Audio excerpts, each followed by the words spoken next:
गर्व से कहो हम चमार हैं। मैं अम्बेडकरवादी हूँ कि मेरी क्वालिफिकेशन मैं बता देती हूँ आपको। I did my schooling from different Kendriya Vidyalaya across the country. I did my graduation from Chhatrapati Shahuji Maharaj Kanpur university. I did my post graduation from IFTM university Moradabad Uttar Pradesh. MSc gold medalist, university topper. I have 85 certificates of excellence in sports, music and academics. मैं जा चुका है। गर्व से कहो हम चमार हैं, गर्व से कहो हम चमार हैं। वो वक्त चला गया जब चमार डरा करते थे, वो वक्त चला गया जब रैदास डरा करते थे। अब वक्त हमारा है, अब वक्त चमारों का है और चमार आगे बढ़ेंगे और जीतेंगे और हर एक पद पे जाएंगे, ये मेरा वादा है। गर्व से कहो हम चमार हैं, गर्व से कहो हम चमार हैं। आए दिन तो मैम अत्याचार हो रहा है चमार पे, लगातार रविदास समाज पर अत्याचार हो रहा है, एट्रोसिटी का मामला लगातार बढ़ रहा है और आप कह रहे हैं गर्व से कहो हम चमार हैं। बिल्कुल, आप जितना ज़्यादा छुपेंगे उतना ज़्यादा अत्याचार होंगे। आप जितना ज़्यादा छुप के रहेंगे उतना ज़्यादा अत्याचार होगा। आप जिस दिन अपने घरों से निकल आए, आज मैंने देखा माताओं बहनों की संख्या जितनी होनी चाहिए थी उतनी नहीं थी। फिर भी जहाँ मुझे ऐसा लगता है कि जितना ज़्यादा आप अपनी माताओं बहनों को छुपा करके रखेंगे उतना ज़्यादा अत्याचार बढ़ेंगे। एट्रोसिटीज़, परसिक्यूशन, टायरनी, ये सब तभी दूर हो सकता है आप जितने ज़्यादा जागरूक होंगे। आपको एजुकेशन के साथ साथ अपनी समझ को विकसित करना है। आपको अम्बेडकरवादी सोच से ओतप्रोत होना है, रैदासी सोच से ओतप्रोत होना है। जब जब इस समाज में जुल्म बढ़ा है तब तब एक ऐसे मसीहों ने जन्म लिया है जिससे कि हमारे समाज को उन्होंने बचाया है राक्षसों से। मनुवादी व्यवस्था को हटाना है, जाति विहीन समाज को हटाना है और हमको जो है अपने देश में एक अम्बेडकरवादी शासन स्थापित करना है। आप तो पढ़ लिख करके मैम आगे निकले, लेकिन आज भी जो महिलाएं हैं पाखंड में जो उलझ कर रह चुकी हैं, रह रही हैं जी। गांव देहात के लोग जो है अभी भी पाखंडवाद में जो है उलझ कर रह रही हैं जी।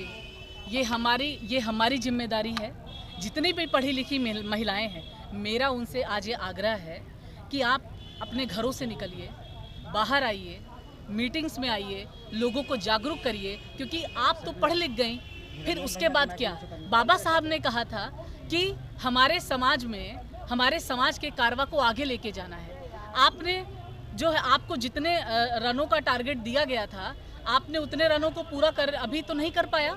जो टारगेट आपको मिला था, जो टारगेट हमारे मसीहा लोगों ने दिया था हमने उसे भी अचीव नहीं किया है। लॉन्ग माइल्स टू गो।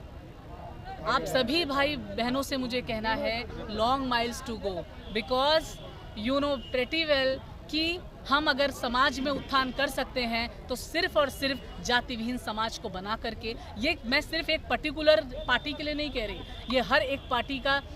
आपने देखा होगा जब हमारे चुनाव नज़दीक आते हैं, लोग अंबेडकर साहब का दामन थाम लेते हैं। क्यों?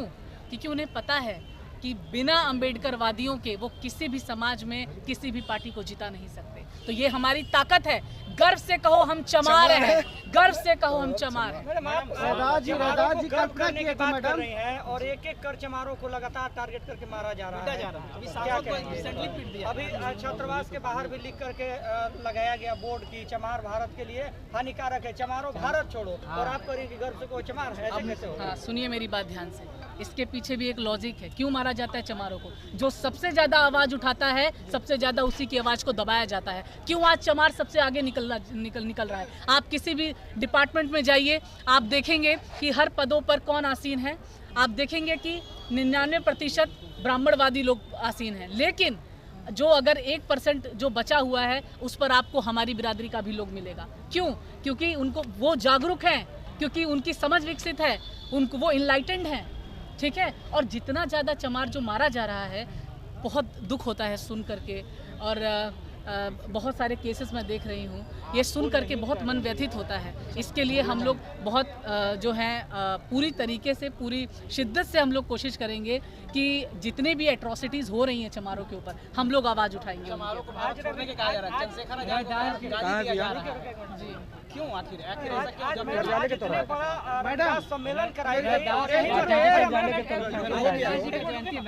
आज रविदास जी की इतनी बड़ा सम्मेलन किया गया, जयंती मनाई गई, बिहार के औरंगाबाद में ही रविदास जी की मूर्ति को तोड़ा गया, लेकिन इस पर कोई भी नेता बोलने को तैयार नहीं है, कोई भी सामने आने को तैयार नहीं। और यहाँ पर जो है इतना बड़ा रविदास जी का नाम का जय जयकारा क्यों किया जा रहा है? देखिए, रविदास जी का नाम का जय जयकारा ये आप लोग खुद से पूछिए कि क्यों किया जा रहा है।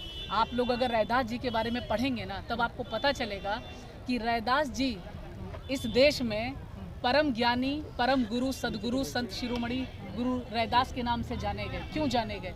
क्योंकि वो पहले ऐसे संत गुरु थे जो कबीर के समकालीन थे, और उन्होंने ये बात बोली थी कि उन्होंने ये बात कही थी कि जो ईश्वर का रूप है, जो ईश्वर है वो किसी पर्टिकुलर कास्ट का नहीं है, वो सभी का है, ठीक है। और जाति विहीन समाज की बात भी उन्होंने की। उन्होंने गौतम बुद्ध के विचारों को उजागर किया। सोचिए 2800 साल के इतिहास को उन्होंने उजागर किया। तो रैदास जी की आज जो जयंती मनाई गई है वो इसलिए मनाई गई है क्योंकि वो महान सदगुरुओं में से एक है। आज इस आपने देखा होगा हर गली नुक्कड़ में आपको सदगुरु, संत, महाराज सब मिल जाते हैं। आसाराम बापू तक को संत लोग कहते हैं। बताइए क्या वो संत कहलाने के लायक है? नहीं है। जो रियल में संत है वो हमारे गुरु रैदास जी। लेकिन क्या जो मैडम नेता इनके नाम पर जयंती इतनी मना राजनीति समतामूलक समाज की बात करते रैदास जी, लेकिन आज भी समतामूलक समाज अगर देखा जाए तो धरातल पे नहीं है। लेकिन सभी लोग जो है रैदास जयंती मनाते हैं, लेकिन समतामूलक समाज नहीं है अभी। बिल्कुल आपने सही कहा, क्योंकि हमारे देश में सेक्युलरिज्म है, धर्मनिरपेक्षता है। इस देश में जो है, इस देश की खूबसूरती है अनेकता में एकता, डाइवर्सिटी में यूनिटी, डाइवर्सिटी इन यूनिटी। तो जब जब जहाँ पर हर धर्म के, हर प्रांत के, हर जाति के लोग रहेंगे तो वहाँ पर कुछ ना कुछ आपस में द्वंद्व आपको दिखेगा। लेकिन फिर भी हमारा ये उद्देश्य है कि हम लोग आपसी भेदभाव को छोड़ करके प्यार से रहें, ठीक है। और समतामूलक समाज की जो सपना देखा था हमारे बाबा साहब ने, हमारे रैदास जी ने, हमारे लोहिया जी ने, वो उसको भी हम लोग उसी पथ पर हैं, उसी पथ पर जो है हम उसको पूरा करने की कोशिश कर रहे हैं। चलिए बहुत बहुत क्या परिचय हुआ मैम आपका? जी, मेरा नाम कामना जगन्नाथ है और मैं भभुआ से हूँ।